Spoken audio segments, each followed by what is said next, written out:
ये आपकी 101% यही मुहिम होना चाहिए और यही सही है, क्योंकि इसी से विकास हो सकता है। जी जी जी। जात बिरादरी पर तो हो ही नहीं सकता। सिर्फ आप उससे वोट ले सकते हैं, अपना हित साध सकते हैं, मगर वो विकास नहीं हो सकता है। आइपा में आपका स्वागत है। आइपा यानी all India progressive politics association. इस मंच पे हम जाति पात की बात नहीं करते हैं, हम विकास की बात करते हैं, हम प्रगतिशील राजनीति की बात करते हैं। हम इस वक्त पिपराइच विधानसभा के प्रत्याशी अरुण कुमार जी के साथ बैठे हुए हैं। अरुण कुमार जी जो कि यहाँ के प्रत्याशी हैं और इनका एक अनोखा अंदाज लोगों को बड़ा पसंद आ रहा है। ये कहीं भी जाते हैं तो सबसे पहले ये बोलते हैं कि मैं भ्रष्टाचारी हूँ, मुझे वोट कीजिए। सबसे पहले तो अरुण जी का आइपा में स्वागत है। धन्यवाद। आइपा की जो मुहिम है उस पर आप क्या कहेंगे? देखिए, असली अगर लोकतंत्र की बात कर जाए तो उसमें जात पात का कहीं जगह नहीं है और सबकी बगैर सहमति से लोकतंत्र और विकास नहीं हो सकता है। तो जिन लोग ने कर रहे हैं कि जाति और बिरादरी के, वो विधायक से मैं कहना चाहता हूँ कि वो वोट तो लेते हैं जात पर और जीतने के बाद वो अपनी बिरादरी में सबसे गरीब घर में अपने लड़के की शादी करेंगे। तो ये आइपा जो हमारी मुहिम चलाई है, इस मुहिम के लिए आप क्या कहेंगे? कैसी मुहिम? ये आपकी 101% यही मुहिम होना चाहिए और यही सही है, क्योंकि इसी से विकास हो सकता है। जी जी जी। जात बिरादरी पर तो हो ही नहीं सकता। सिर्फ आप उससे वोट ले सकते हैं, अपना हित साध सकते हैं, मगर वो विकास नहीं हो सकता है। जी जी। अच्छा, हम पिपराइच में की बात करें अगर, तो पिपराइच के विकास को आप किस तरह से देखते हैं? पिपराइच की विकास तो अब यही है, आधा अधूरी है। यहाँ पर बन रहा है, चीनी शुगर मिल बन रहा है, तमाम चीज़ें, रोड बन रहे हैं, मगर वो तो उन्हीं के लिए अच्छे हैं कि जिनके पास 4 व्हीलर है। रोड अच्छा उनके लिए है। जिसके साइकिल है वो तो उसी तरह कंडीशन में भी ठीक था, आज भी वही है।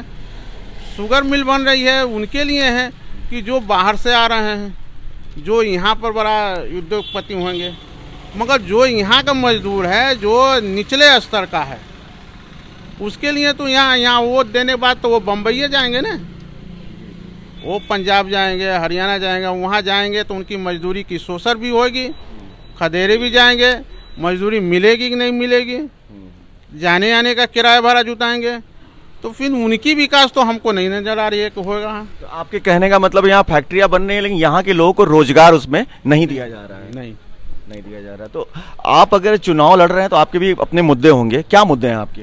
हम तो यही है मुद्दे कि जो वोट यहाँ दे रहा है उसी की अधिकार होनी चाहिए, उसको काम मिलना चाहिए। श्रम कानून भी कहता है जी।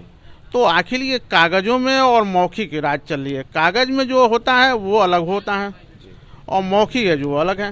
तो अभी तो पूरा विकास मौखिक पर ही चल रहा है। अच्छा। और अधिकार भी मौखिक पर चल रहा है। तो आप जैसे दरवाजे पे किसी के जाते हैं, पब्लिक से कैंपेन में जाते हैं, वोट मांगने जाते हैं, आप किस अंदाज में आप वोट मांगते हैं? जरा एक बार हमारे दर्शकों को बताइए। हम तो यही कहते हैं भैया कि मैं भ्रष्ट निर्दलीय प्रत्याशी हूँ और मैं लिख के दे रहा हूँ, अपना पर्चे पर लिखा हूँ, और मेरा नाम अरुण कुमार उर्फ अरुणलाल श्रीवास्तव। आपने परिवार में आप 4 वोट है तो हमको 1 वोट दीजिए, और 3 वोट जिसको आप ईमानदार आप अपने नज़र में समझना उसको दीजिए, जिससे मेरी जबान राशि बचे। और बचने के बाद ये होगा कि मैं अपना अधिकार पा जाऊंगा तो उनसे सवाल जवाब आपके अधिकारों के लिए लड़ लूँगा। इसीलिए मैं पूरा अपनी लिखित अपना बताता हूँ और उनको दिखाता हूँ। मेरे पर्चे पर पूरा है। मैंने एक आंदोलन किया था, केस है। निर्वाचन आयोग ने कहा है कि प्रत्याशी अपने बारे में सब कुछ बतावें। मैं हर पर्चे पे अपना केस और संख्या सब लिख कर बता रहा हूँ। कितने केस होंगे आपके? मेरे ऊपर 1 केस है।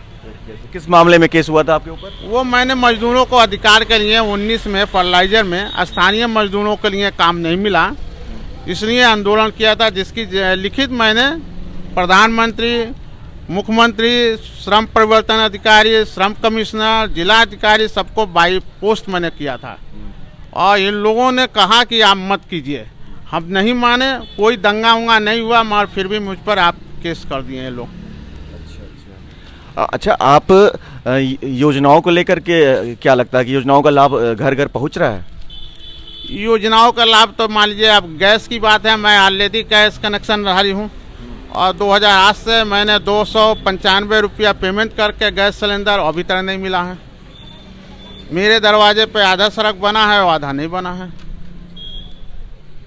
तो आप अगर पब्लिक के बीच जा रहे हैं तो पब्लिक से मतलब पब्लिक के लिए आप क्या करना चाहेंगे? अगर आपको एक दिन नहीं, आपको अगर विधायक बनाया जाता है और पब्लिक यहाँ की आपको विधायक चुनती है तो आप पब्लिक के लिए क्या करना चाहेंगे?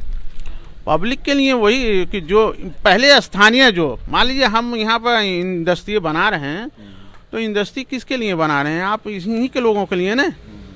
आप कहेंगे कि विकास यहाँ के लोगों को होगा, तो जब उस इंडस्ट्री से जो भी है सबसे न्यूनतम लाभ है मजदूरी, वही नहीं पाएंगे तो फिर विकास है। तो हम उनको ही मान लीजिए जो मजदूर है उसमें कोई योग्यता की ज़रूरत नहीं है। भाई मजदूरी करना है, मिस्त्री है तो मिस्त्री का काम कर रहा है, लेबर है तो लेबरगिरी करेगा। तो उसको अपने घर के पास अगर मिले तो वो बेहतर है ना, अपने बच्चों के साथ भी रहेगा और वो मजदूरी भी टाइम से पाएगा। आपकी नज़र में पिपराइच की सबसे बड़ी समस्या क्या है? पिपराइच नहीं, हर विधानसभा की समस्या तो मैं देख रहा हूँ कि सबसे बड़ा समस्या है जाति और पार्टी। अब ये डिवाइनेशन चल रही है, जात किसकी है, मगर उस जात का भी विकास नहीं होता है जिस जात पर वोट होता है। उस जात में भी मजदूर हैं कि जो पलायन कर रहे हैं, तो वो सिर्फ चुनाव में ही आप उसी को वोट लेते हैं और उन्हीं के साथ छल करते हैं। तो यही मुझे दूर करना है कि आप जात पात की चक्कर छोड़ के आप उनके अधिकार, उनकी जीविका उनको मिलना चाहिए। जीविका रहेगी तो फिर वो विकास होगा ना। जीविका नहीं रहेगी तो फिर विकास कैसे होगा? तो इसलिए हमको सबसे पहले उनकी प्राइमरी में जिस योग्य हैं उसकी जीविका का ही बात करूंगा और उसी को दिलवाने के लिए लड़ूंगा।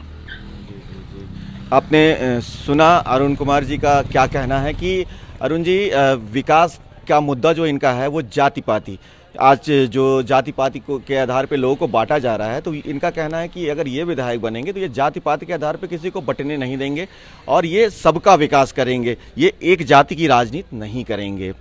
आईपा के लिए गोरखपुर से अनुराग पांडे।